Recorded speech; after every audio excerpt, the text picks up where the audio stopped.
Tonight on Film Junkee Live, Nathan Fillion cast as Green Lantern way before James Gunn took the role of DC Studio CEO, co-CEO. Interesting.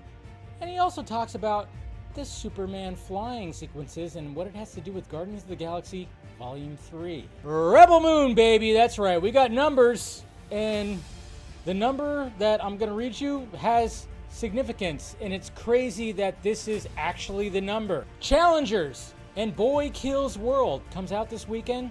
Let's talk about some of those reviews. And speaking of reviews, Rotten Tomatoes. We got a new article that's coming out talking about director jail and how producers are looking at Rotten Tomato scores when it comes to hiring directors, and that's not good. Anyways, all that and so much more tonight on Film Junkee Live. I almost said tomato, because I said Rotten Tomatoes, and Rotten Tomatoes, I hate tomatoes. I hate everything. Lights out! Now you want to get nuts? Come on, let's get nuts.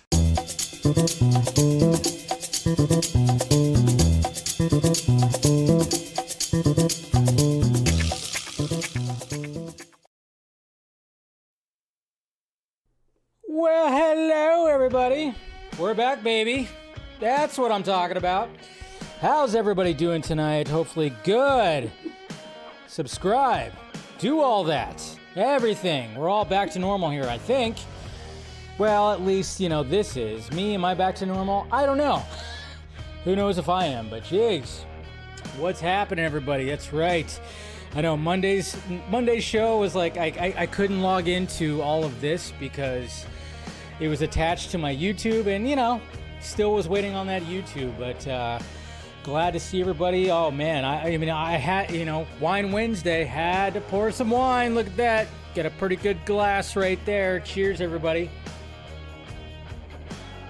Ah, good stuff.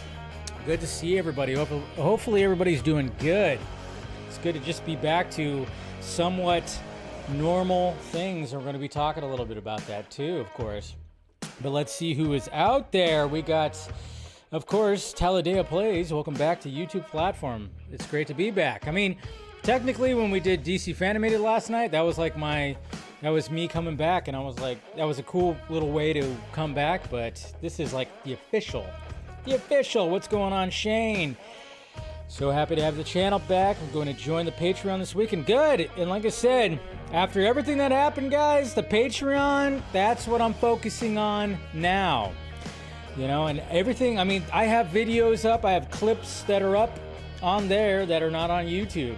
I've been trying to update the YouTube stuff, but everything's going on there first. So I much appreciate the fact that anybody who's supporting the Patreon, please do so, because that is just where we're going to be sending some stuff. Oh, we got some gifts going out there.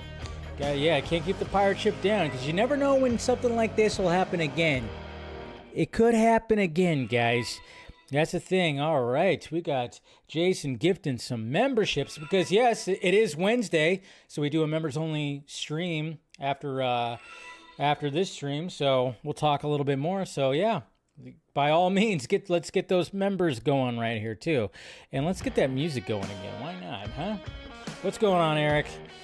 In due time, yeah, for the member, yeah, exactly, just in time. What's going on, Miss Lisa? Always great to see you, of course. So excited. Yes, we're all back and ready to go. We got Mama Film Junkie here. Great to see you, Mom. Love you. And we got Ryan as well. Good to see you. We got Erica Patterson right here. Love to see you. We got Real Anarchy, or Ben, as he didn't switch. It happens. You're dealing with two different channels. Totally understandable. Just make sure, you can make some pretty good mistakes with that whole thing. Brendan right here. Welcome back. Thank you. Yes, absolutely. Great to see you. And again, thank you, Jason, for gifting those all those right there. Those are great. Thank you. Then we got Mr. Balga right here. And I'm going to say a funny story when it comes to talking about getting the channel back, when it comes to my friend right here. Hey, Dave, I mean, I hate Rotten Tomatoes too. The look like they are still in the larva stage. Yeah, they kind of... You hate tomatoes? Yes. Something tells me you've heard George Carlin talk about Rotten Tomatoes. He has a good thing, not Rotten Tomatoes, but tomatoes, I should say. But yeah, I'm not a big fan of tomatoes and everything. So, but anyways, we got Hank right here. Good to see you. Good to see you. Always great to see you. I saw you on Twitter. Great to see you there too as well. Hey, we got Manalo right here. Hola. Yes. Thank you. ¿Cómo estás? Yes. Did you get rid of Super Chats?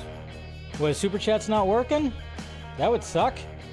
What? Like I come back and YouTube gets rid of Super Chats? No, I didn't get rid of Super Chats. You're fucking with me, aren't you? Yeah, Super Chat got... What? What? What is going on here? And Wonder Meg, hey, good to see you, Wonder Meg. We got some royalty here when it comes to the community. Good to see you, Meg. But, yeah, I don't know what's going on. Super Chats aren't working? Of course. Happy birthday to you. Happy birthday to you. Happy birthday, Mr. Grant. Happy birthday to you. So, really? Well, I'm back, baby. Of course. Okay, so Super Chats aren't working. Well, that's interesting. All right. Well, I don't know what's going on with that. Oh, let me turn that off. So I'm looking now. Super Chats don't work now, huh? Good Lord. So it's not fully back? Is that what's going on? Oh, turn myself off here. Man, I tell you what, it's just still, that's interesting. I'm wondering if there's like still a little glitch that's going on with the channel right now. Oh, man. Well, I mean, there's always Twitch. There's always, I don't know. Support the Patreon, everybody. That's why I'm saying support the Patreon, everybody. It just seems like I've never had problems with Patreon, and I've been wanting to just really push the Patreon, and it just seems like if you want to support the channel and want to support the pirate ship, that is the best way to do it, because apparently it's still pretty glitchy when it comes to YouTube. And I'm like looking at it, it's really not working. Maybe there's a setting that got turned off. I don't know. God Lord. What are you doing to me, YouTube? You're playing with my heart. Well, okay. Oh, yeah, so they only have, what the hell? Yeah, so it only has show support with a membership or membership gifting. I don't know. It's, all right, so it's not fully back, but hey, it's whatever. Might be your account being weird still since yeah, I don't know. I don't know what's going on with that. I'm gonna have to look at that. I didn't know that was a thing because obviously this is my first time coming back fully live and everything. So I don't know. Yeah, but I'm seeing it too because if you click like the show your support for the film Junkee, it's like, oh yeah, you could either do that with a membership or a membership gifting. I don't know. It's all freaking weird. But anyways, guys, I don't know. We're going to move forward. It's totally fine. We'll see. I'll figure it out and everything. So, but hey, we got to, again, just with everybody here, that's good enough. That's good enough. That is good enough right there. So, just seems like it's always something, right? Always something. Anyways, cheers, guys. Good to be back. Fully on, obviously I'm on Twitch and on Twitter, so I'm not giving up the whole Twitch stuff because I'm like, all right, let's, again, it's like, with YouTube, I'm just kind of going like, all right, well, they got me back, but you just never know what could happen, huh? Cheers, guys. But yes, so obviously, when it came to, things that have happened on my channel. I mean, it was such a weird 5 days, a long, weird 5 days when it came to the channel being, of course, again, just imagine walking around a grocery store, and I've already talked about this on Patreon, talked about this on the Vodka stream. It's just like, imagine being in the grocery store. We're just casually at the grocery store. I got to get a couple things, to feed myself. And you get that email of like, oh, yeah, the email that you never want to get, which is YouTube has removed. But then, again, after looking into everything, it just seemed like, okay, this had to be a glitch. And sure enough, it was a glitch when it came to YouTube. And then, of course, getting the best email possible yesterday, which is this email right here that said, "We have reviewed your appeal for the following. After taking another look, we can confirm that your channel does not violate our community guidelines. Thanks for your patience while we reviewed this appeal. Our goal is to make sure content doesn't violate our community guidelines so that YouTube can be a safe place for all. And sometimes we make mistakes trying to get it right. We're sorry for any frustration or mistake caused you, and we appreciate you letting us know." Turn that off. Music's on. But it's like, yeah. But at the same time, it's like, okay, I'll forgive you because now I'm back on. But at the same time, I'm just going, yeah, that kind of sucked. That kind of sucked for a bit there. It did. As much as I wanted that email, but yeah, you start going like, yeah, you made a mistake. And it's like, yeah. But at the same time, I do understand a little bit because I go, all right, YouTube is like this huge thing. And there's just numerous channels, numerous videos, and every day they're constantly doing this stuff. So obviously they got an automated thing. They probably upgraded to some AI thing. I don't know. Who knows? But the way I'm looking at it is, all right, that happened. No, I'm not going to put a lawsuit on them or anything like that. It was 5 days. Fine. It's whatever. Now it's been kind of fun to just be like, all right, now I got to upload all the stuff that I did in 5 days and just kind of, slowly put it back on there. And then of course, I don't know. I'm not looking at it as like, was I upset? Of course. The past 5 days has just been like, constantly looking at my email, waiting for that email to show up. But it was just like one of those things where it's like, all right, I got other means of putting my stuff out there because obviously there's so many different platforms. And Jesus Christ, I mean, apparently we might lose TikTok here in the States. There might not be a TikTok. And to be honest, if we do lose TikTok, fine.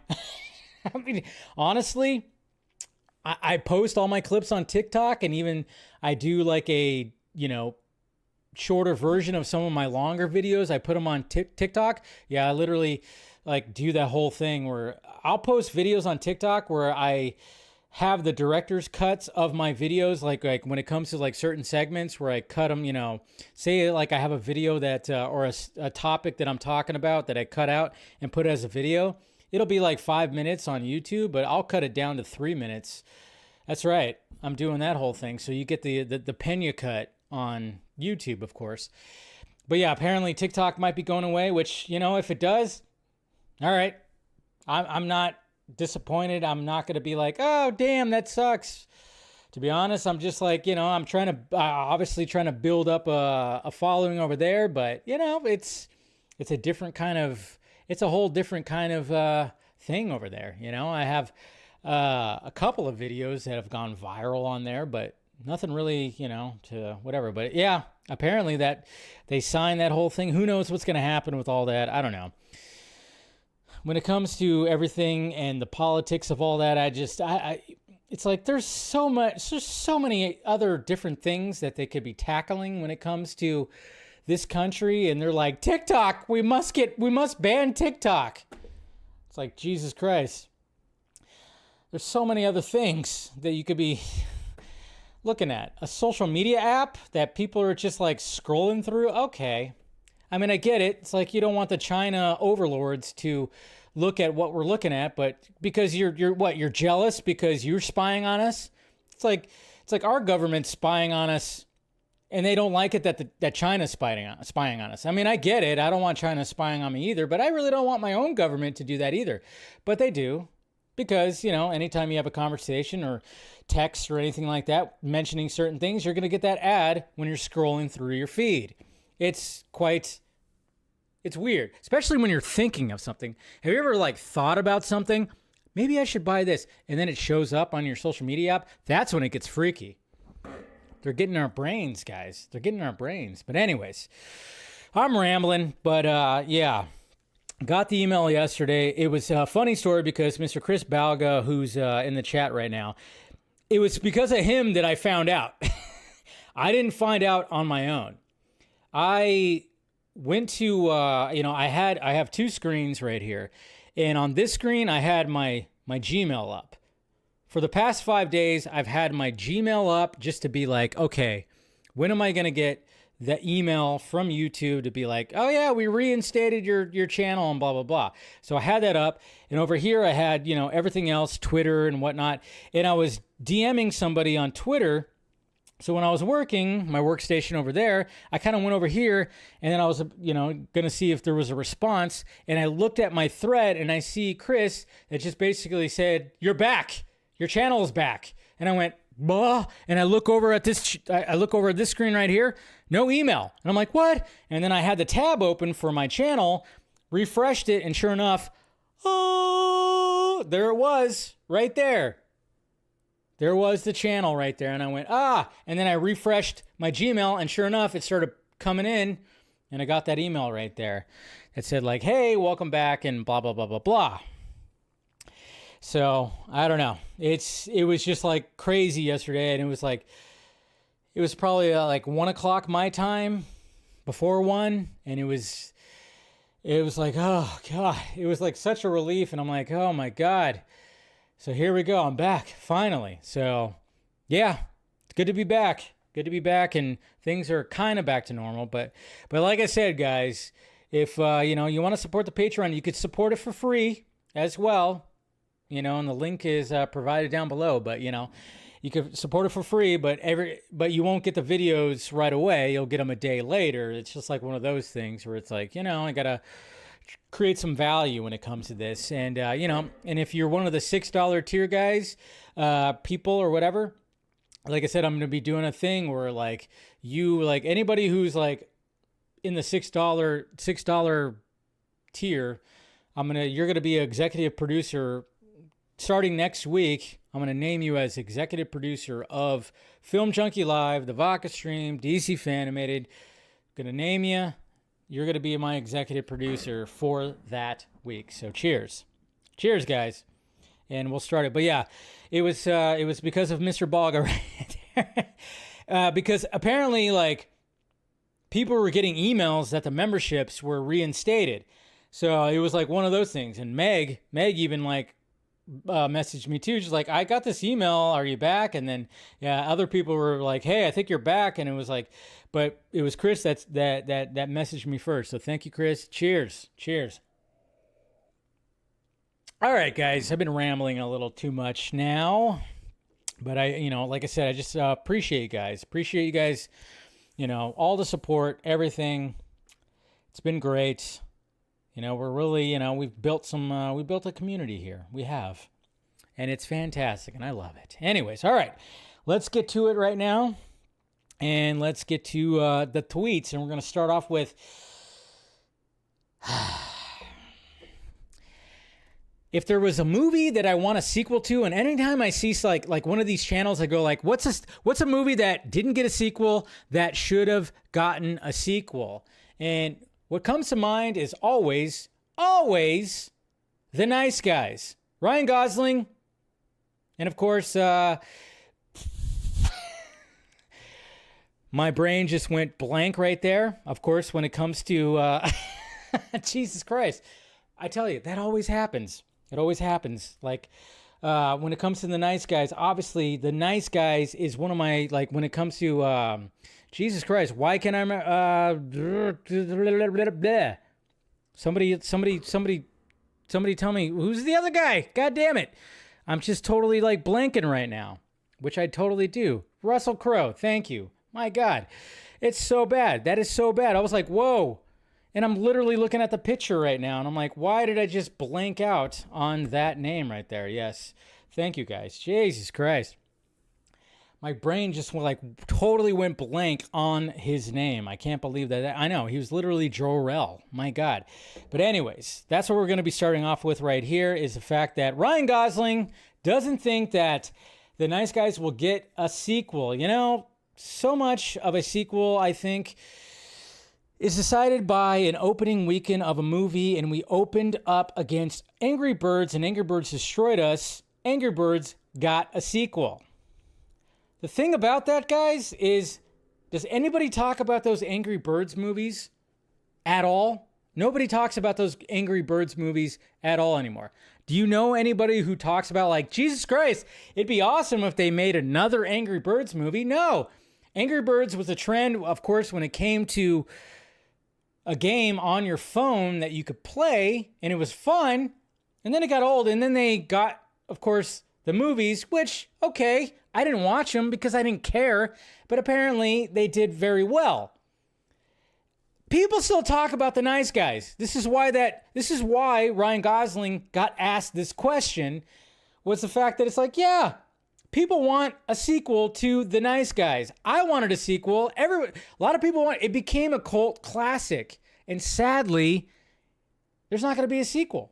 The chemistry between those two was great. Great fucking movie. If you haven't seen it yet, do yourself a favor and watch The Nice Guys, because it was my favorite movie of, I think it was 2016 that it came out, right? I mean, I already didn't think that there was going to be a sequel anyways, but, you know, it's just sad because I love that Ryan Gosling was like, yeah, we went up against Angry Birds and they blew us out of the water and they got a sequel. We're not getting a sequel. And it's like, yeah, but nobody's talking about Angry Birds anymore. Who the hell cares about Angry Birds anymore? People still talk about Nice Guys. I see it on my, it's so fucking funny. It sucks. Anyways, all right. So there was that, and then of course, DC Fanimated. We did DC Fanimated last night and everything, and okay. So Zack Snyder, Twilight of the Gods. Oh, he finally teased something about that today, because a lot of people were kind of wondering when it came to Twilight of the Gods, like what was actually going to be, is there actually going to be something when it comes to that? Some people were kind of worried when it came to that, but Zack Snyder, of course, posted on Twitter that, hey, guess what? Here's a little shot of Twilight of the Gods to make you know, hey, guess what? When it comes to this fall, you're actually going to see this series. There it is. Twilight of the Gods. There's a logo right there. I'm sure somebody already made something like that. We Fear No Gods, coming to Netflix this fall. My new animated series, Twilight of the Gods. So there you go right there. I like it. I dig it. Finally, something from that.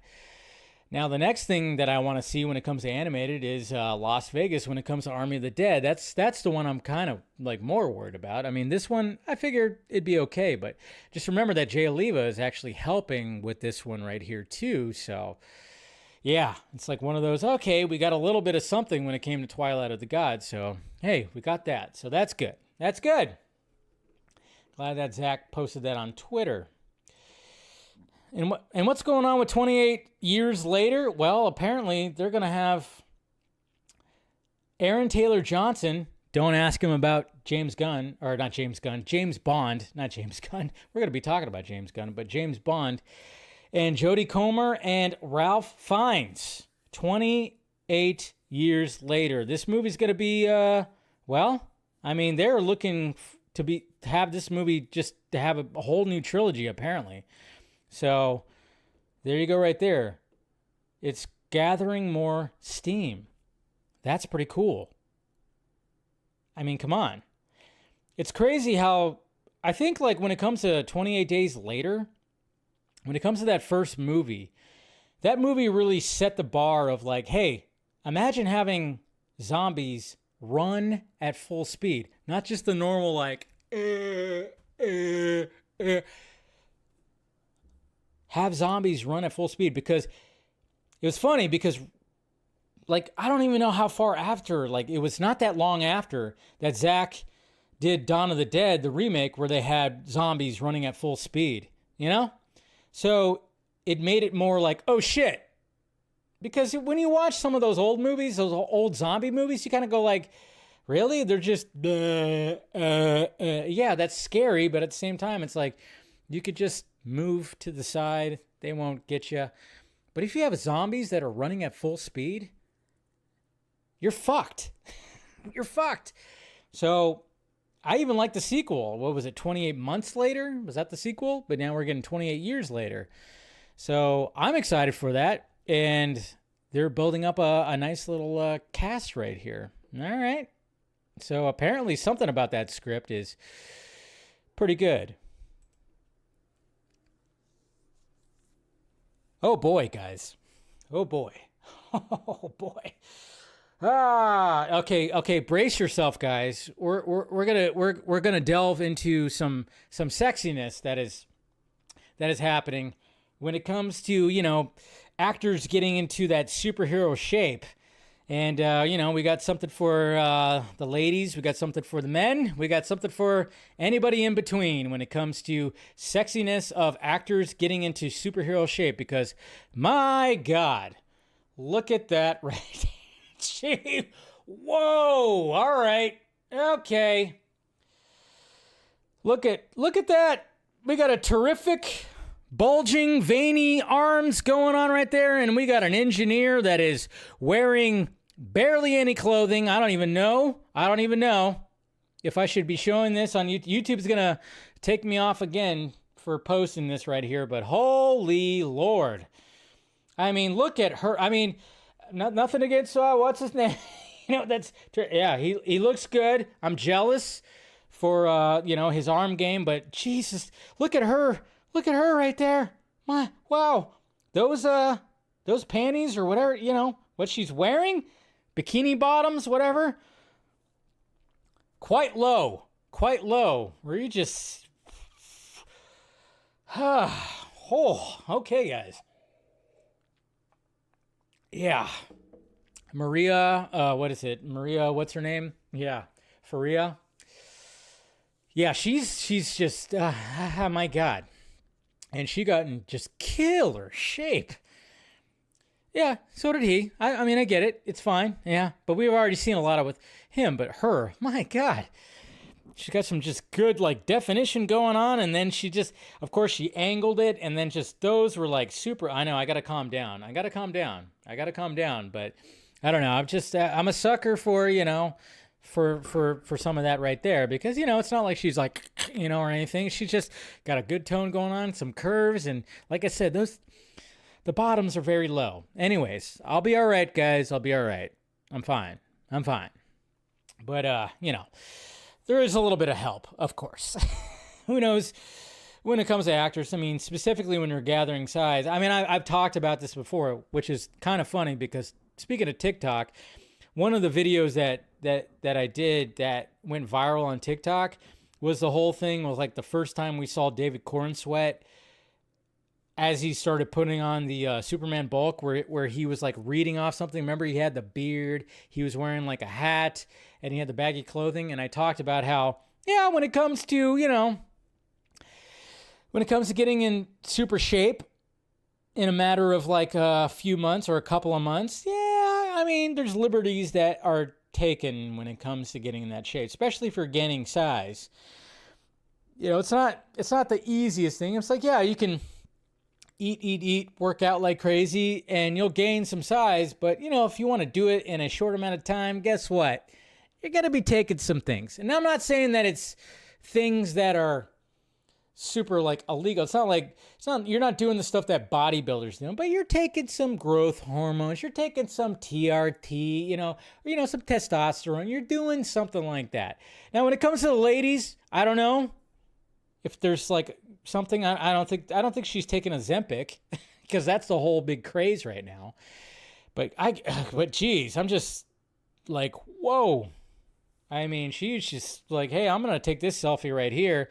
And man, yeah, I've fallen for the engineer, I think. Anybody else? I think so. Okay, too much talking about that. Kingdom of the Planet of the Apes. This is how they're starting right now. Look at this. So in San Francisco, they have people dressed up as apes, riding horses, just walking around, or, riding around. Those are pretty good costumes.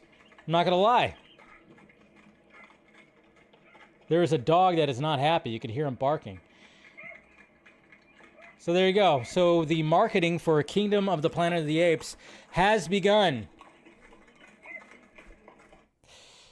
Whoa. That's right.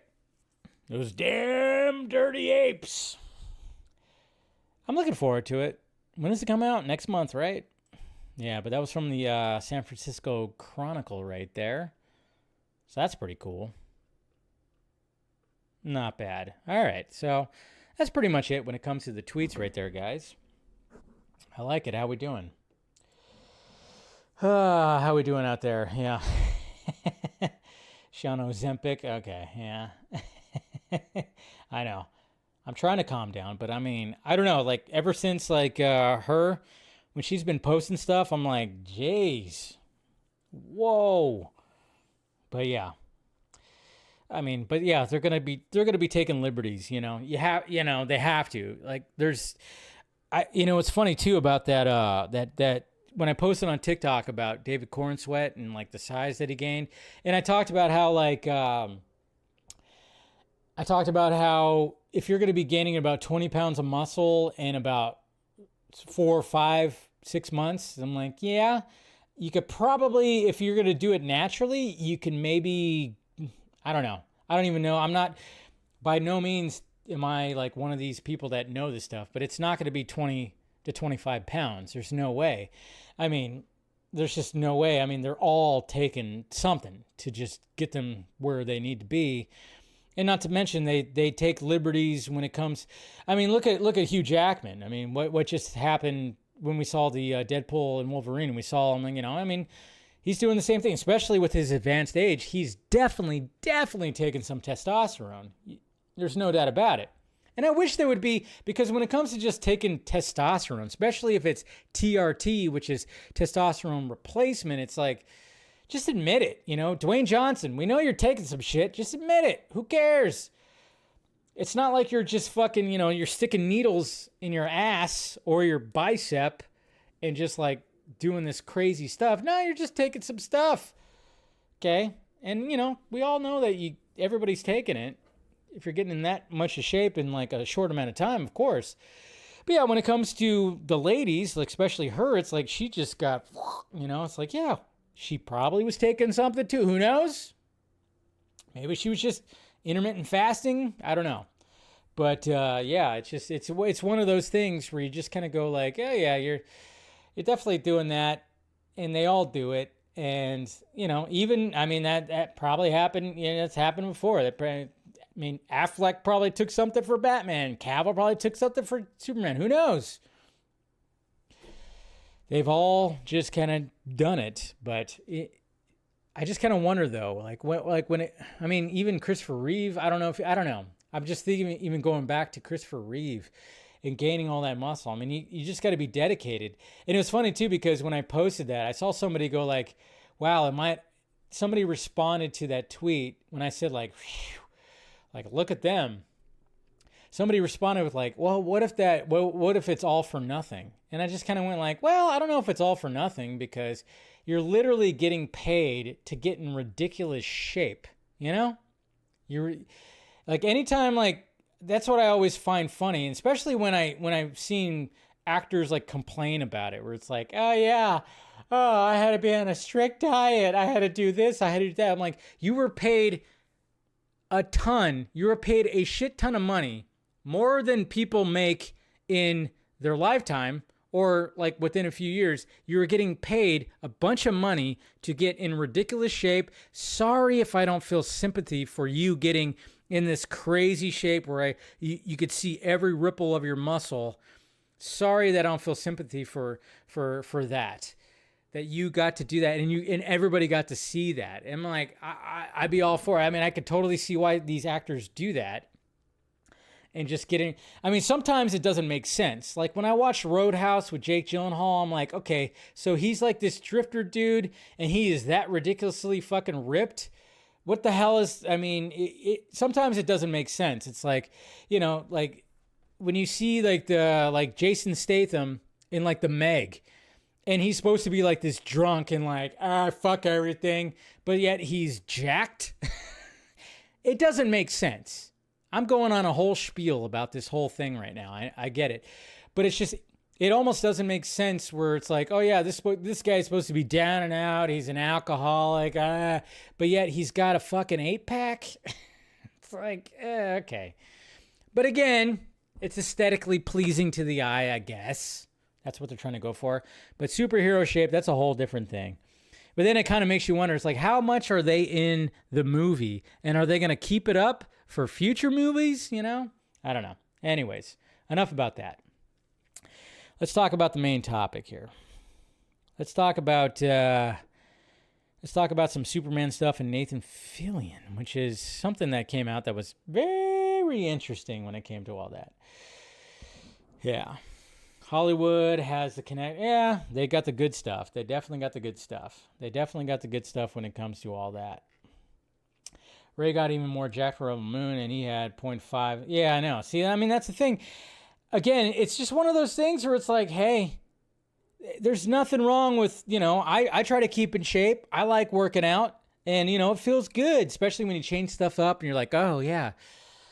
So, if you're doing it for a part that like millions of people are going to see, you might as well just get into ridiculous shape. Jason Statham is a real life. Yeah, he is, Ryan. That's right. He actually is. What's going on, Shamagic? Good to see you. Anyways, so we got Nathan Fillion. And, of course, he's going to be playing Guy Gardner in the DCU. And we're going to see him in Superman, not Legacy. We're going to be seeing him in there. And it's kind of interesting because I'm wondering how, obviously, I don't know if they're going to put that stupid wig on him, if he's going to have like the bowl cut of Guy Gardner. I hope not, because that probably look ridiculous. But at the same time, I kind of want to see it. I don't know. I'm sure he's going to have a legit, the vest when it comes to the costume and everything like that. But Nathan Fillion revealed exactly when he kind of got word on when he was going to be playing Guy Gardner Green Lantern, which was very strange because this was long before the whole DCU thing was happening, before James Gunn became co-CEO of DC Studios. New article from Collider that kind of touched on this. Whoop. Oh, come on. Work. All right, that's not working, as it usually doesn't. So we got right here, Superman's Nathan Fillion loves how flawed Green Lantern is. Exclusive! Guy Gardner is a gold mine. So talking about that, and this is what he had to say when he got word on when he received the news that he was going to be playing Guy Gardner. We were actually at the premiere party after Suicide Squad, and he was in a huge crowd of people. We saw each other in the crowd, and I congratulated him. Oh, my God, that was amazing. It's so great. He goes, hey, did Peter Safran tell you what we've got for you next? I said, no, he hasn't said. He looked around like someone was going to be listening. We were in a throng of people, and he leaned over and said, you're gonna be Guy Gardner. What? Huh? That's crazy. So basically, at the Suicide Squad after party, which was what? Way earlier than all this other stuff, Nathan Fillion got word from James Gunn that said, yeah, we want you as Guy Gardner Green Lantern. That's pretty crazy. So now it kind of makes you wonder. It's like, okay, it sounds to me like when it comes to Jimmy Guns and Petey Sapphire, they were already having, I don't know. Again, you can't believe anyone. You can't believe anyone in Hollywood. Obviously, you can't. So it's like, all right, there are things that were set in motion. Now, when it came to Guy Gardner, did they want him in like a peacemaker role? Did they want him in something else? Or were they already going like, we have to do a Green Lantern series. We have all these scripts, and we have to turn something in there, and we have to have a Guy Gardner Green Lantern. I think Nathan Fillion's a perfect role. It's perfect for him. I don't know. I don't know how it all worked, but it was just kind of crazy. Like, okay, so it was that far back? I don't know. But, like I said, they're things aren't going to line up. They're not going to line up when it comes to, when I was cast, when it comes to yeah, I mean, no matter what, I mean, that's why, like, when it comes to James Gunn, it's like, yeah, sometimes you might want to, like, pull it back a little bit. That's why I've said even pull it back, because, yes,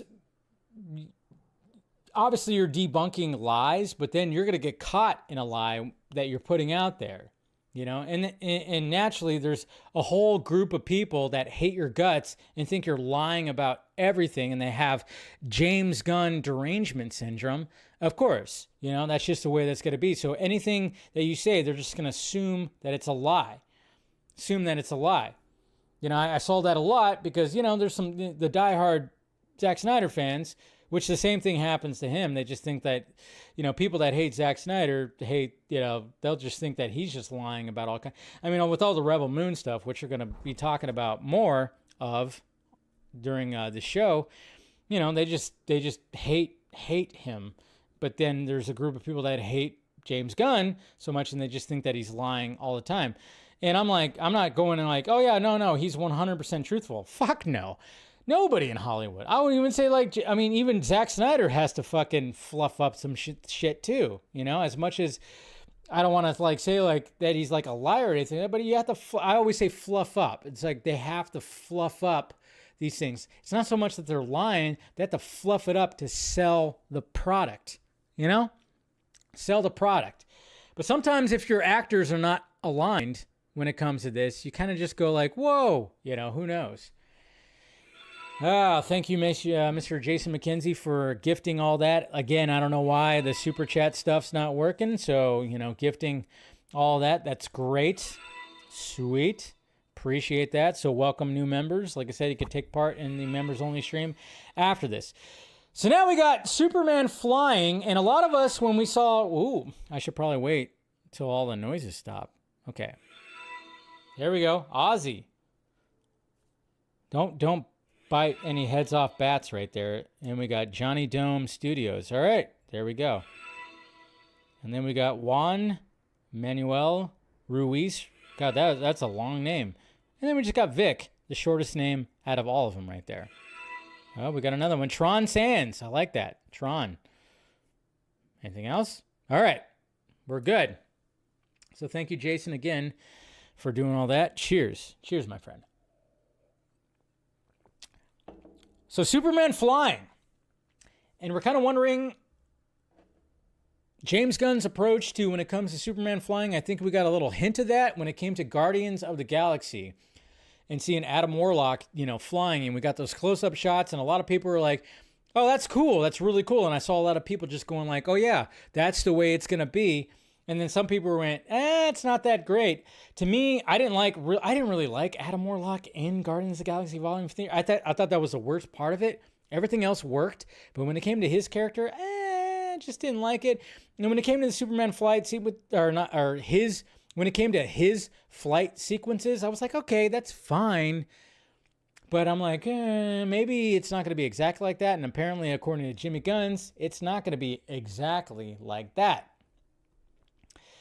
Is it true that David auditioned for Adam Warlock? And if you can, we expect the same type of VFX of Adam's flying incorporated into Superman. And James Gunn responded with, I asked him about it, and he said he did, so I believe him. But I don't remember it. So it's funny, because James Gunn is saying, like, I don't remember David Cornsweet auditioning for this role, which is kind of funny. And no, what we're doing now for flying is much more complex than what was done for Adam Warlock. Much more complex. Going to be interesting to see how that is, because when it comes to Superman flying, it's always been an issue. I mean, I remember when I did my, 20 facts about Superman, the movie, and they talked about how like Christopher Reeve really helped with that because he like knew about the, the movements and all that stuff. And even when it came to Superman Returns, I remember like seeing the behind the scenes for that and them just kind of like taking the Superman flight and the way that he lands, the way that he adjusts. They were really taking that into, and regardless of like Superman Returns not being that great of a Superman film, but that plane sequence is pretty damn awesome. Pretty damn awesome. And then you have Snyder that comes in and just upgrades it more, and you get that first flight sequence, and it's just mesmerizing. So it's like, how do you capitalize on that a little bit more? So that's what's going to be interesting to see when we see this Superman movie, is the fact that it's like, okay, so Jimmy Gunn's, what he got here when it comes to flight and Superman. But yeah, so there you go. There's that. There is that. The stuntman for David said that he's almost as flexible. Yeah. I talked about that on Monday, actually. So I talked about that on Monday versus Seed. Yeah, I talked about that. Yeah, I actually have a clip that's going to be going out tomorrow that has Justin Howell talking about that and talking about how the suit is probably the most comfortable suit that he's ever been in when it comes to these roles, because he does a lot of these roles right here. Anyways, all right. Zack Snyder and Rebel Moon Part D, The Scargiver. We have numbers, everybody, and it's kind of interesting when it comes to these numbers, and I'll get to that in a little bit, but when it comes to the conversations that I have about Rebel Moon, and I have a lot of conversations about Rebel Moon, obviously being in the Snyder community, there's just a lot of conversations when it comes to it. And then, of course, when it comes to just seeing the reaction online. And yeah, I mean, I've seen that just everything, it's a disaster. It's so bad. It's all this. It's all that. And we're going to be talking about Rotten Tomatoes later on when it comes to the show. And there's just a lot of things when it comes to Rebel Moon, and I keep on saying, like, okay, I understand what is going on when it comes to what they're doing and how they have the Snyder cut, a director's cut built into the whole thing, because it's like, hey, if you want to make your movie, you got to bring us this movie. And I'm just kind of going like, yeah, no other studio would give Zack the opportunity to make his crazy R-rated heavy metal sex and violence movie without giving like this movie right here that is family friendly and is kind of just like run by the numbers with some cool action sequences, of course, action and story and whatnot. So it's like one of those things, but at the same time, it's like, that's what was in the contract. We'll see if this actually works when it comes to that. And during the members only stream, I'm going to talk a little bit more about those director's cuts and, certain things when it comes to that. So if you're a part of the membership, you'll get a little bit more when it comes to that. But I will say that it is pretty crazy that when it comes to the numbers of the first, let's see, what was like the first week, I guess you could say, or the first 6 days or whatever the hell. Did anybody notice the number that was put out there? The number for Rebel Moon Part 2? 21.4 million views this week. 21.4. Anybody see the significance of that number? 214. Oh, anybody? 214?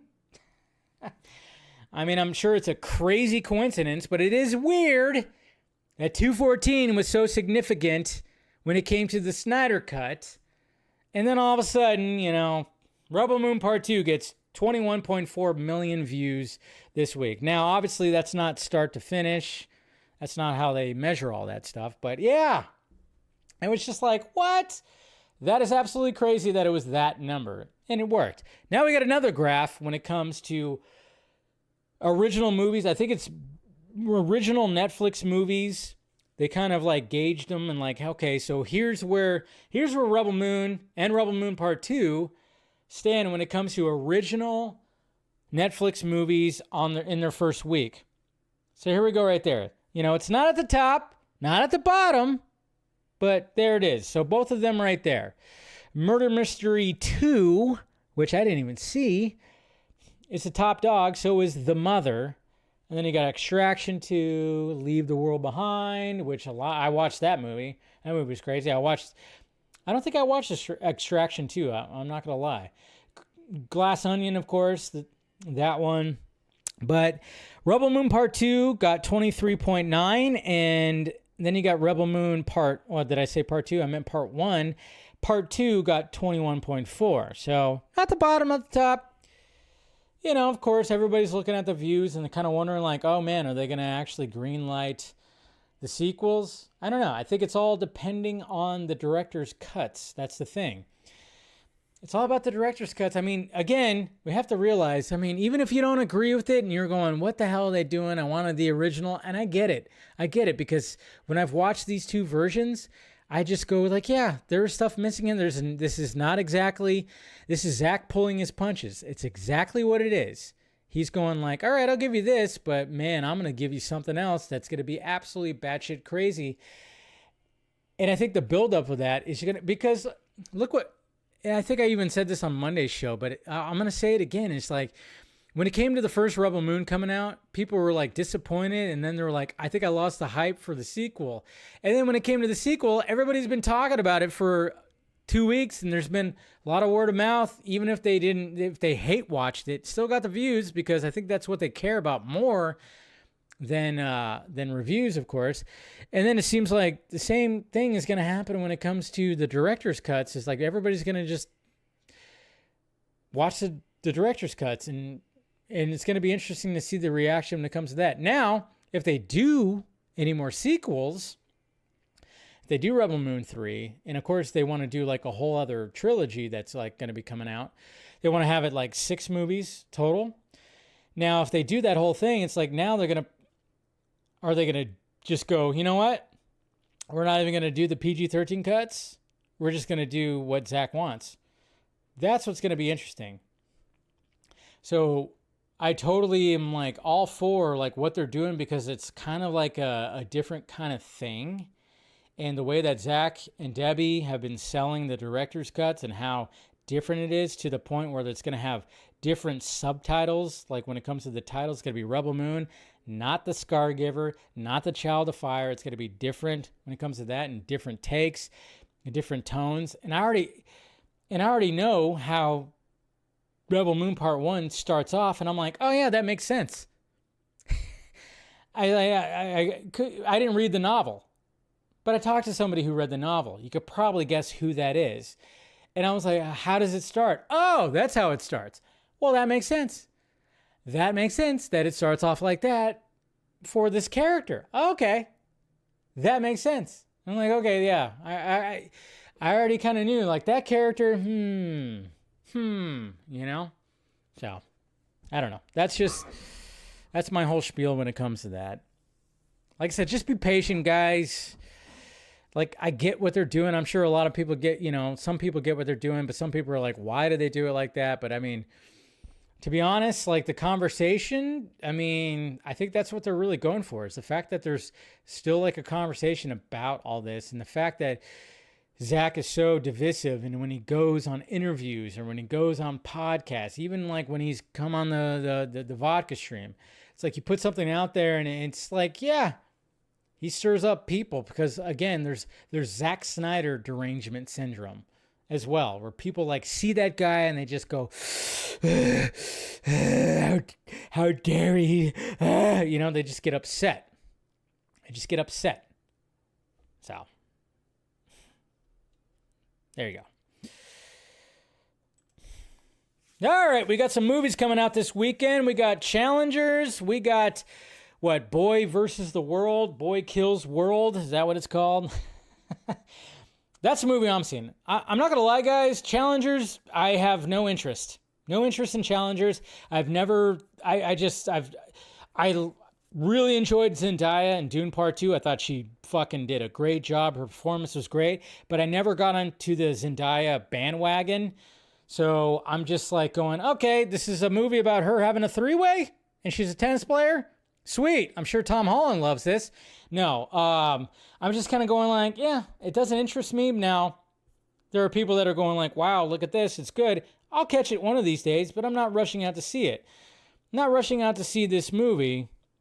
And I'm like, good. I'm like, that's fine. It's fine, especially with things that were happening. But I don't know. Anybody's going to go see it? I mean, hey, power to you. I'm just like, it's just always funny because I always see that image of her in between the two dudes sitting on the bed before they're going to have some threesome. And I'm like, okay, cool. But look at what's happening. I mean, we're going to go to the devil fruit side, of course, when it comes to this. But it's at a 95%. So apparently this movie is probably going to surprise me. Like, I have no interest, but apparently it's going to be very surprising with the trio of outstanding performers volleying their star power back and forth without ever dropping the ball. Challengers is a kinetic and sexy romp. See, I've never found Zendaya sexy. I just never have. I just haven't. To me, I don't know. It's just all that. So, I mean, yeah, apparently there's just some good reviews out there and what some of these critics are saying right here. Its material can be unpleasant, yet it keeps a light tone. It keeps faith in its characters, who are extremely flawed people but never treated as villains. Then it says, Gagino, which is the director, is big on passion. The passion here is a two-fer. The characters really feel it for tennis. They really, really feel it for each other. But that passion in either form never really comes across to the audience. Okay. Challengers is an agile and intelligent dissection of human relationships, frustrated dreams, and vital purpose. So a lot of good reviews right there. A lot of good reviews when it comes to this. Go back. And then, of course, we have Boy Kills the World. Now, this is the movie I'm going to see. I'm definitely going to see this movie because, hey, why not? We got Bill Skarsgård beating the shit out of a bunch of people, and he's mute. All right. Sign me up. Famke Janssen is in it. Mr. Copley, he's in it. Okay. Sign me up. So what are they saying here when it comes to this? Oh, I'm not even going to read all that, but okay, so right here, horrible narration, voice nearly kills the movie. Boy Kills the World will kick your ass and break a foot doing it between bouts of raucous laughter. The hyperkinetic actioner takes familiar themes to glorious heights with creative direction, an all-star cast, and surprising plot twists. Boy Kills the World is the type of movie that thinks it's smart, witty, and genre-pushing, but instead mistakes hyperactive and lazy storytelling for cleverness. A hodgepodge of exuberant, stylistic flourishes and pop culture references, and while it's often briefly entertaining, it's never consistently anything except manic. Its story is primarily a revenge tale, yes, but both the visual and narrative style turns it into a delightfully bonkers and blood-drenched extravaganza that you'd swear was plucked straight from the pages of a comic book. And that's one of the things that I saw on Twitter was people were comparing some of the fight sequences to Scott Pilgrim versus the World. That's all I needed to hear because I fucking love that movie. And of course, comparing it to John Wick. So it's like a mix match, a little mixture of John Wick and Scott Pilgrim. Sign me the fuck up. I'm ready for this movie. I like Bill Skarsgård, even though I'm questioning the whole Crow remake, sure, but seeing the previews and seeing some things when it comes to this movie, that's the movie I'm going to see. Challengers, yeah, I'll wait. I'll watch it later. But apparently it's getting a lot of praise. So when it comes to these two movies, Challengers most likely is going to win the box office. Maybe. We'll see. Because it seems like they're just really pushing this movie and people are raving about it. But, it would be kind of funny if, if Boy Kills the World, Boy Kills World. I love that it's only 3 words. I'm like, maybe that will actually defeat that. Anyways. And just to say, guys, right now I'm looking at the view count on my Streamlabs. It says 214. It's all written in the stars. Anyways, okay. Speaking of Rotten Tomatoes, oh boy. So, Now, I've talked about Rotten Tomatoes, and I always use Rotten Tomatoes because, yes, as much as I hate when you open up a movie page and it has that percentage and that's what everybody looks at and that's it, they don't actually look at the critic reviews. I mean, it's funny because there's a link to all of these that says full review. So you can actually get the full review, not just the headline quote. I get why they did it like that, but the thing that I always hate is the fact, well, first off, the tomato meter sucks. I hate that it's like, okay, so it has to be a 60% to be a fresh tomato. And, you know, I'm like, but there's like an average when it comes to this. But there's a new article that came out from THR that kind of went like, oh man, this is where we're at right now when it comes to the business, and especially after all the strikes that have happened. But here we go right here. Why it's never been easier to land in director's jail. Filmmakers who work on the ever smaller slate of major studio movies are dealing with risk-averse execs and a still wobbly distribution environment with their films sitting in the larger ecosystem of public traded parent companies. And if a movie flops with critics or at the box office, they're the first to get sentenced to movie jail. Oh, and then they talk about Damien Chazelle, and they talk about Babylon, which I haven't seen yet, and I need to watch that movie because I think Damien Chazelle is a great filmmaker. And then of course you got Margot Robbie, you got Brad Pitt, you got a pretty stellar cast, and it looks like it's a cool movie. Not to mention Margot Robbie's kind of naked in there, so I don't know why I haven't watched it yet. But of course it didn't do so well when it came to all that. So they give that example when it comes to that. But then it says right here. So when it talks about the sentiment of being like directors, and then of course talking about Chazelle right here, but then it gets into the whole Rotten Tomatoes aspect to the industry. It says, but because of current market conditions, there's an increasingly little margin of error for directors. More than a dozen industry insiders speaking with The Hollywood Reporter say studio filmmakers are now dealing with a particularly in a hospitable environment, even when compared with a couple of years ago. Fewer films are being made from big budget movies, of course, and then, of course, the fewer mid-budget offerings, which traditionally gave filmmakers more opportunities for financial success.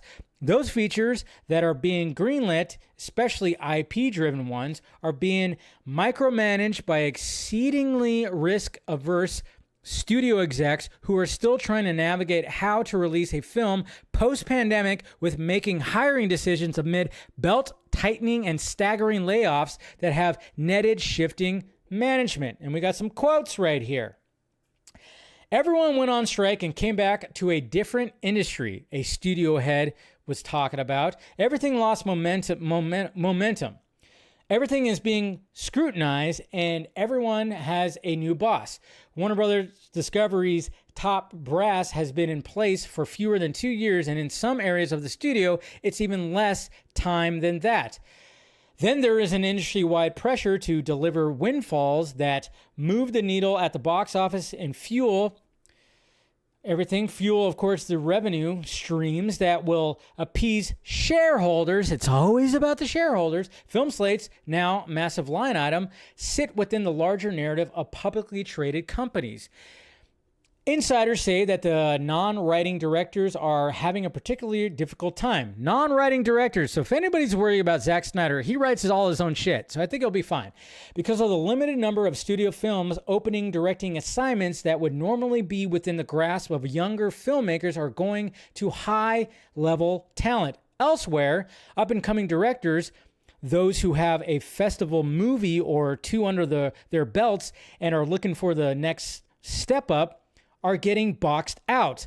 Long gone are the days of Colin Trevorrow making the jump from Sundance Darling to Jurassic World.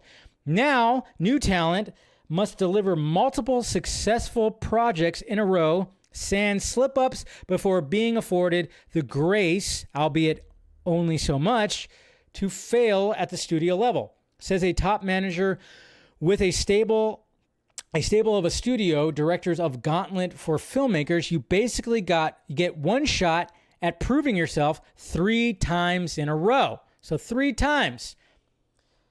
For their part, executives offer that there is a dwindling number of working directors, even those with a bomb or two, that can be trusted with bigger budgets to deliver on time, on budget, and on brand. Stunt person turned director David Leitch is at the top of the studio wish list as someone who is able to direct entertaining films while having a great relationship with talent.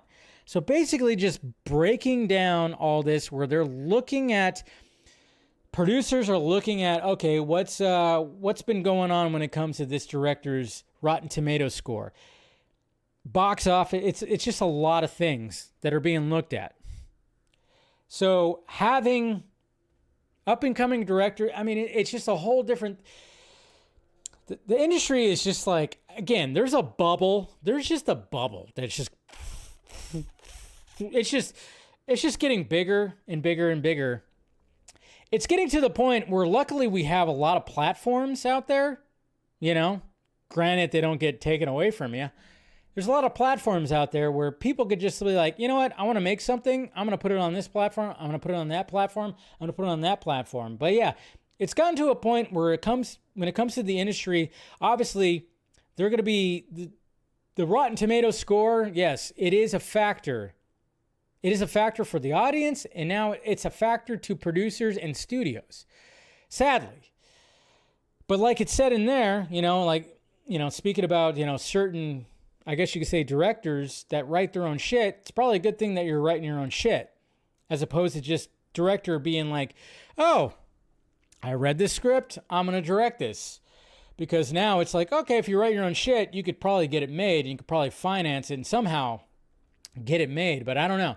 There's just the Hollywood bubble is just going, with everything, especially that's been happening in the past few years. It's just, and it's going to burst. It's going to burst. I mean, even though like, oh yeah, we were all cheering like, hey, the writer strike is over, the actor strike is over.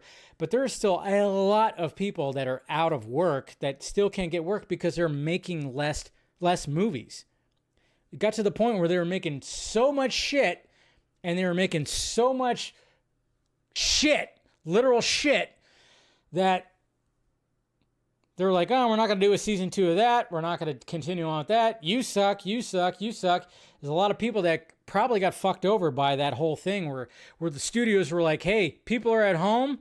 We have lockdowns happening. We need content. So everybody was like, all right, we're doing this. We're going. But then all of a sudden the wages were shit. And then we're going on strike. Hey, we reached a deal. But only like a certain portion of those people got the deal. And there's still people that have been out of work for fucking 2 years, maybe longer than that. I don't know. There's like a whole thing that's just happening in Hollywood where it's like, I don't want it to implode because I love watching movies and I want to just see like the next thing and everything. And I think sometimes some of it's a little bit hyperbole.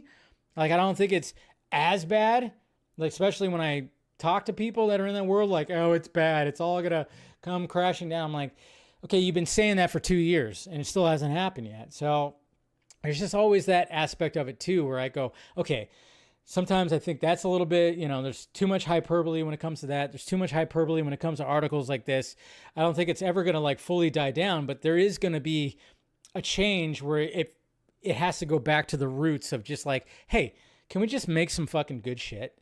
And can we make some good shit where it doesn't cost as much money to run a fucking country? I mean, can we get to that point? Get back to that point. But again, like I said, there's so many platforms out there that there are people that, I mean, look what happened to stand-up comedy. Stand-up comedy took a dip because, obviously cancel culture and all this, you can't joke about that. You can't joke about this. You can't joke about that. And then of course, a bunch of comedians like, well, why can't I joke about this? And then when it came to getting like comedy specials, they were like, okay, nobody wants to touch my comedy special because I'm too edgy or whatever the heck. So I'm going to put it on my YouTube channel. And they put their comedy specials on their YouTube channel. But look what's been happening with stand-up comedy.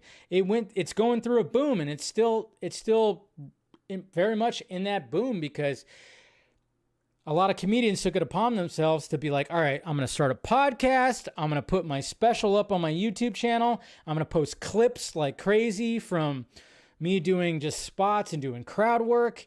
It's like they adapted to this whole new way of like how you put the content out there. And I think the movie biz is going to have to really adapt to that too. I mean, they already kind of have a little bit, but they're going to have to do a little bit more if shit is just not going to get any better. That's how I'm thinking about it. I don't know. Cheers. I mean, I had to adapt myself. I mean, when the pandemic started, that's when I started this fucking show. I mean, I just thought, okay, we're all locked down. I might as well just start streaming. And a lot of people did. You know, and the only streaming I was doing was the vodka stream on Fridays. I was only doing the vodka stream on Fridays. That's it. But now I do 2 of these a week. I was doing 3 of them at one point. And then I do DC Fanimated and, of course, the vodka stream. So I do 4 streams a week. And then, you know, once a month we do like, you know, invite some of you guys, some of you crazy people out there that are supporting the channel to come on and talk, which we'll be doing in the next couple of weeks if you want to take part in it. But yeah, you just got to adapt. I don't know. And I, you know, and when it comes to like clips, if you follow me on anything, I'm posting clips like crazy because I'm like, all right, that's a clip. It's fun, but it can be stressful, of course, where it's like, oh yeah, I need to get that out. I need to get out there. I mean, I literally like make lists. I mean, I have a notepad of just like lists of shit. I'm like, oh God, I'm gonna post that. But that's just where we're at right now. And it just seems like when it comes to Hollywood, it's like, people are going to have to start adapting to a lot of that, a lot of the other platforms if they can't get their movie made. I mean, look at like Dev Patel. I mean, I'm glad that he got Monkey Man made. Passion project that he went through hell to put out there. And I think it's actually going to work out in his favor, but you just want, and that's what's great about like studios like A24, they'll take those chances. Like there are a lot of studios that won't take the chances, but A24 takes those chances and look what's happened, you know? So imagine wanting to see a movie because you want to see it and not because of Rotten Tomatoes. I know, right? That's the thing.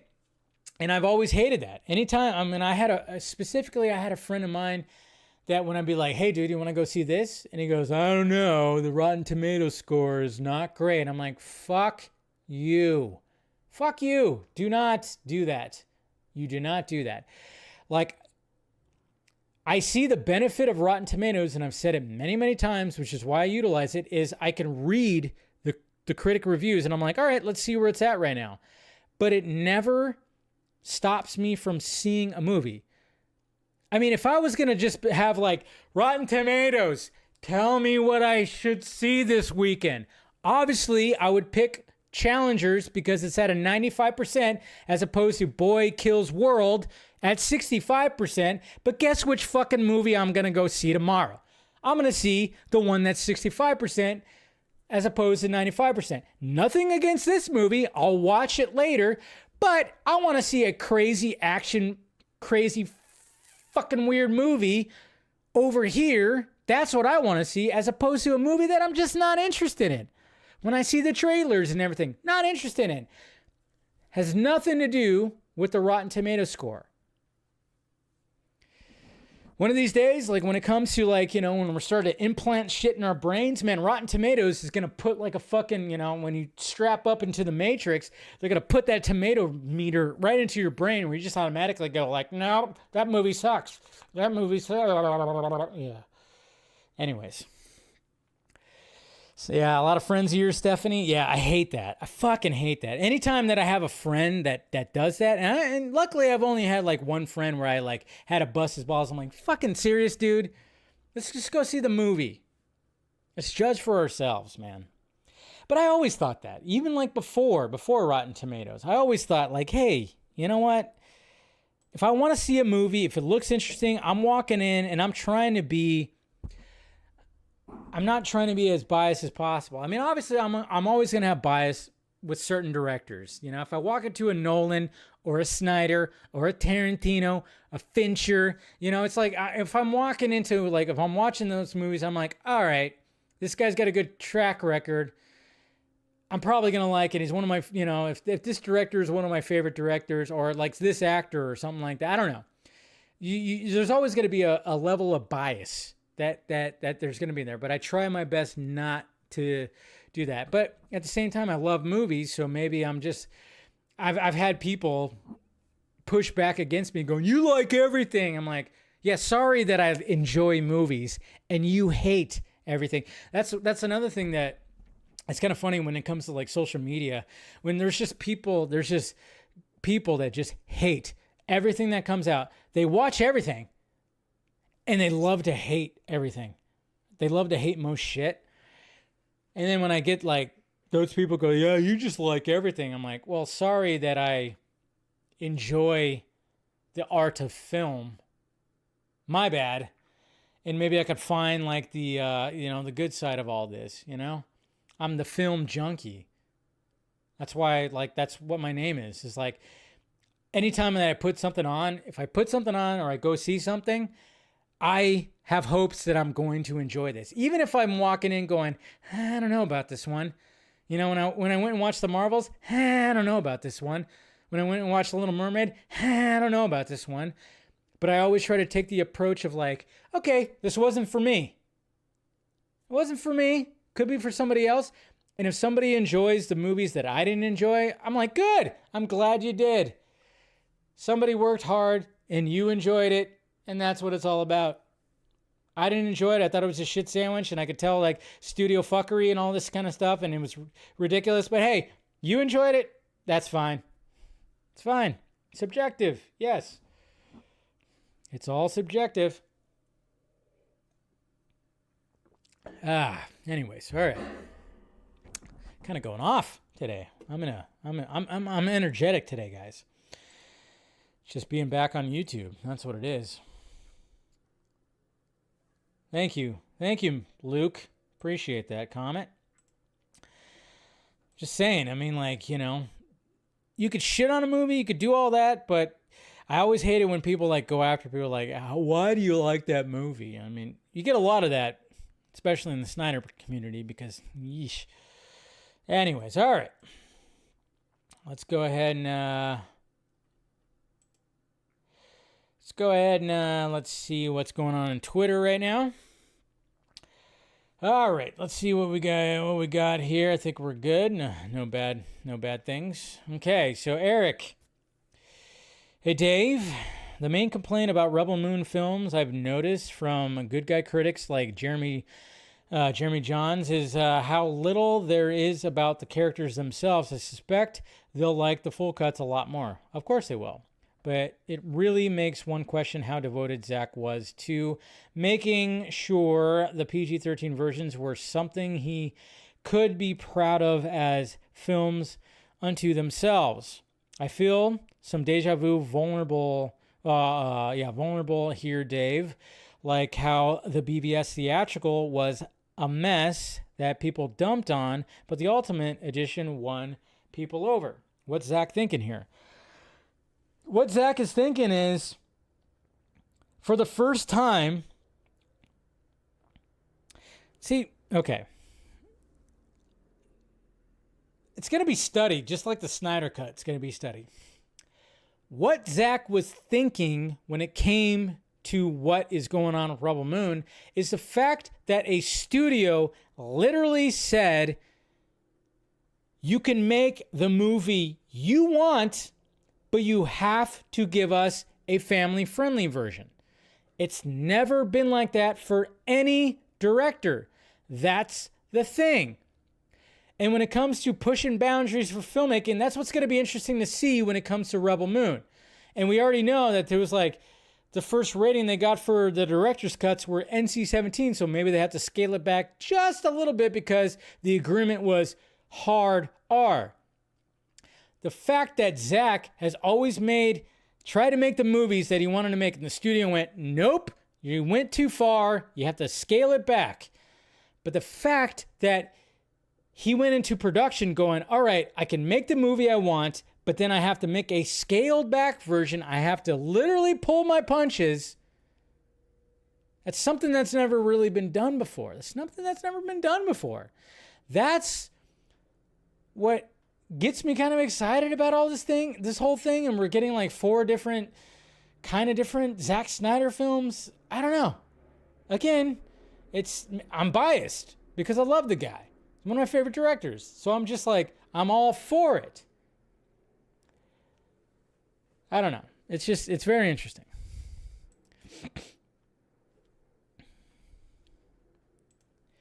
Darkness Under the Wind. Dave, question number 1. Do you see Deadpool and Wolverine possibly outperforming Joker 2? Yes, I do. Question number 2 is just because, they're both going to be R-rated, which is going to be great, but I just think I think Deadpool and Wolverine has a little bit of an edge. But I don't think Joker 2 is going to flop or anything. I think that's going to still do well. Will it make $1 billion? I don't know, but I can see Deadpool and Wolverine making $1 billion.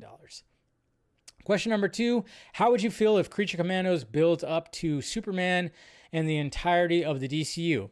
Bring it. Drop some Easter eggs. Don't go too heavy with it. I'm going to still watch it and see what happens. Question number 3, there's a theory that the TVA guy recruiting Deadpool is working for Kang. Do you see that being true? Well, they might change that now, unless they change the actor of Kang, but I could see that. Ryan, welcome back, Dave. Thank you, sir. Glad things worked out. Just finished Fallout. What a great series. Yeah, I haven't watched it yet. I'm going to finish Shogun first, and then I'll probably start Fallout after that. Devon Wooter, hey, Dave, I'm really glad you got your channel back. Thank you. I just watched, of course, X-Men Days of Future Past. Great movie. Yep, I think it's probably the best X-Men movie. Do you have a favorite scene from the movie? For me, yeah, I would actually agree with you on that. Do you have a favorite scene from The Matrix 3, Neo versus Smith? Yep, same thing with that, especially when they're fighting in that little section where they're not flying up in the air, but they're actually fighting. I think that's my favorite scene when it comes to The Matrix 3 Revolutions. Mr. Nobody, hey Dave, I'm glad your channel is back up and running. Thank you. Sorry you had to go through that. It's all right. It was 5 days of just, hating life. I'm just kidding. I wasn't hating life, but I knew it was going to come back. And the fact that I knew that I had other ways to just continue on, it's fine. It's 5 days, but at the same time, I knew it was a mistake. I'm thinking for the Superman film, Green Lantern and Superman are going to have beef and then team up. And yeah, I'm thinking for sure Supergirl is going to make an intro like a cameo. No doubt. No doubt she's going to show up. Now, when it comes to teaming up and stuff like that, I'm still wondering exactly. I'm like, okay, so that's what's so curious about the Superman movie. It's like, okay, when people want something different, oh, we need a different Superman movie. Okay, so James Gunn's like, oh, I have it. I'm going to have a world where it's like this. It's not year 1, it's year 3, year 2. I mean, it's almost like how Matt Reeves approached Batman. It's like, okay, we're not going to have an origin story, and we're not going to show that. And it's like James Gunn's probably doing the same thing. It's like, okay, we're not going to show that. We'll talk about it. We're not going to show that. Same thing when it came to Spider-Man Homecoming. We're not going to show the spider bite and all that transfer. We already seen that twice. So let's not do that anymore. And we're going to have a world where Superman knows other super people. And super people we've never seen on screen before. So I'm just kind of going, yeah. But a lot of people are just kind of going oh yeah, it's going to be this crazy team up film. And I'm like, is it really though? Even though if I just don't see that many, I don't know. But at the same time, there's supporting characters. I'm just that's what has gotten my curiosity about Superman is the fact that it's like, okay, we've never seen a Superman film. I mean, Snyder touched on that because when we watch Man of Steel, there's Easter eggs, like the Wayne satellite. We know that there's the other characters around there. We know that there's an expanded DC universe, I guess you could say, but it's just with little Easter eggs. So instead of just doing another standalone, and I know people, and it's always funny too, because we want a fresh take of Superman. And then it's oh, well, here's the fresh take. No, that doesn't sound like a Superman film. It's well, no, it's still very much a Superman film. It just has an expanded universe. Like you would pick up a comic book, you're like, I'm going to read this Superman story. Oh yeah, and Green Lantern shows up in this. Oh, that's cool. It's cool to see Green Lantern show up in a part. So I'm thinking like, I think that's what James Gunn is approaching. Like he's approaching it like comic books where, yeah, you have these other characters that just kind of show up. And that's it. Like I'm hoping that the finale, yeah, I mean, it could have some of the other characters might show up for the finale. But I mean, the way that he keeps on talking about it and the way that it seems like it's going to be is like, oh yeah, well, it's going to still be very much a Superman and Lois type of movie. I don't know. Only time will tell. Like I said, a lot of pressure on Jimmy Guns. And a lot of pressure. But anyways, all right, we're going to go ahead and wrap this up. But like I said, guys, and I appreciate everybody saying welcome back to the channel. Yeah, it's great to be back.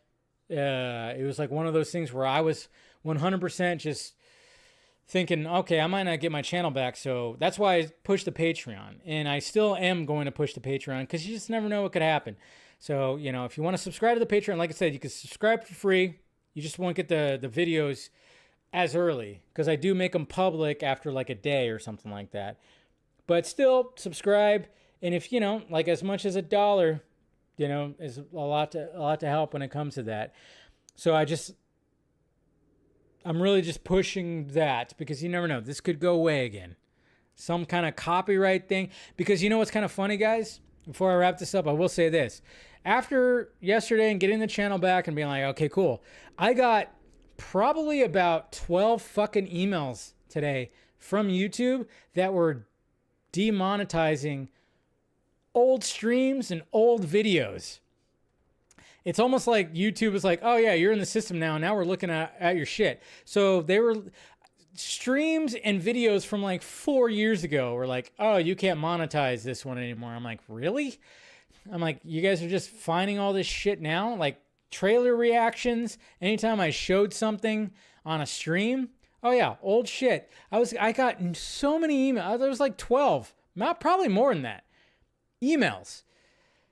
So again, you just never know when this could all just go away. That's why I'm like the Patreon, guys. I'm going to be specifically pushing the Patreon because it seems like Patreon is cool and I think they know the rules a little bit better and it's not ad based. So anytime you watch a video on there, you're not going to get any ads. You're not going to get anything of this. And like I said, the tiers are like their own thing. So read all that and I don't know. But I just wanted to put that out there.